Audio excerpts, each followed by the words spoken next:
Di sebuah kelas yang sangat biasa, seperti pada umumnya, ada papan tulis di depan, ada kipas angin yang bunyinya berdecit, ada meja kayu yang nampaknya penuh dengan coretan. Namun, di kelas 5 SD Cahaya Bangsa, ada sebuah meja yang nampak aneh.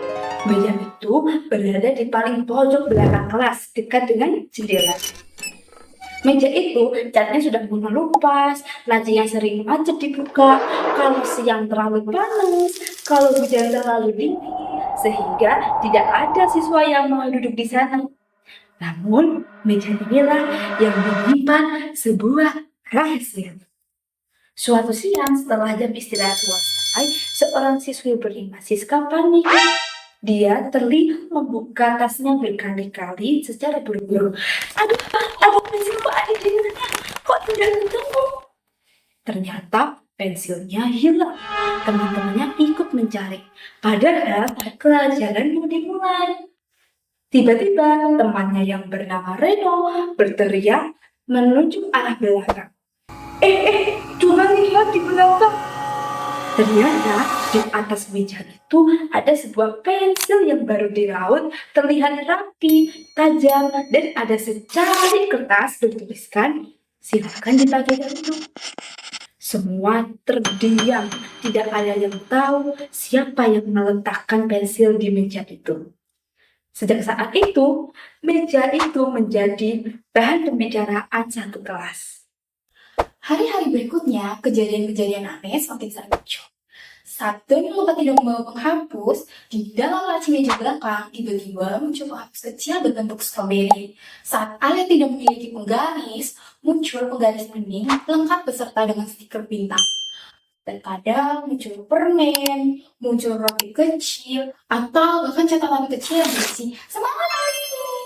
Kalau kalian jadi murid kelas tersebut, kira-kira kalian akan berpikir seperti apa? Apakah kalian akan berpikir meja itu ajaib? Apakah kalian akan berpikir ada hantu baik hati?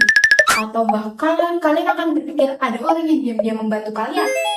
Nah, murid kelas 5 juga berpikir seperti itu. Mereka mulai membuat dugaan-dugaan aneh. Bahkan, ada seorang murid yang takut untuk membuka laci meja belakang sendirian. Namun, rasa takut itu terkalahkan oleh rasa penasaran.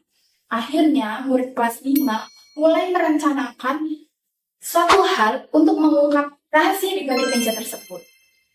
Mereka mulai membagi tugas.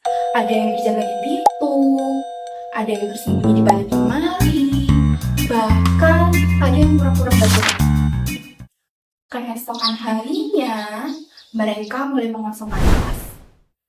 Dan mereka mulai menunggu. 1 menit, 2 menit, 3 menit, tidak ada siapa-siapa. Tiba-tiba dari arah lorong kelas terdengar suara langkah kaki.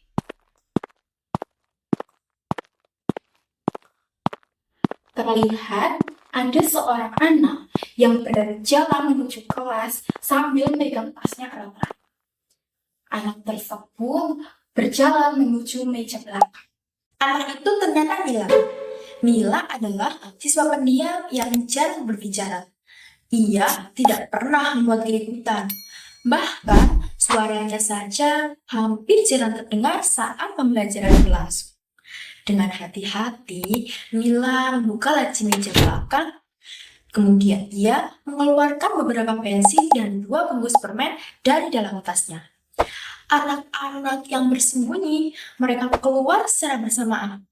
Mila terkejut sampai hampir menjatuhkan tasnya. Wajahnya langsung pucat. Ia tampak sangat gugup. Akhirnya, semua rahasia itu terbongkar. Anak-anak langsung mengelilinginya. Ada yang terkejut, ada yang lega. Ada juga yang masih bingung. Reno segera bertanya, "Jadi, selama ini kamu yang menaruh semua barang itu?" Mila menunduk pelan, lalu mengangguk. Namun, beberapa detik kemudian, Mila berkata pelan, "Tapi, aku bukan orang pertama." Semua anak langsung terdiam. Mereka saling berpandangan. Lalu, Mila menceritakan sesuatu yang belum pernah diketahui siapapun. Saat kelas 4, Mila pernah diam-diam menangis karena ia tidak memiliki alat tulis. Hari itu, ia duduk sendirian di kelas, lalu membuka laci meja belakang, dan ia menemukan sebuah pensil yang masih baru dan juga ada secara pesan kecil. Besok pasti lebih baik. Mila tidak pernah tahu siapa yang menaruh barang tersebut.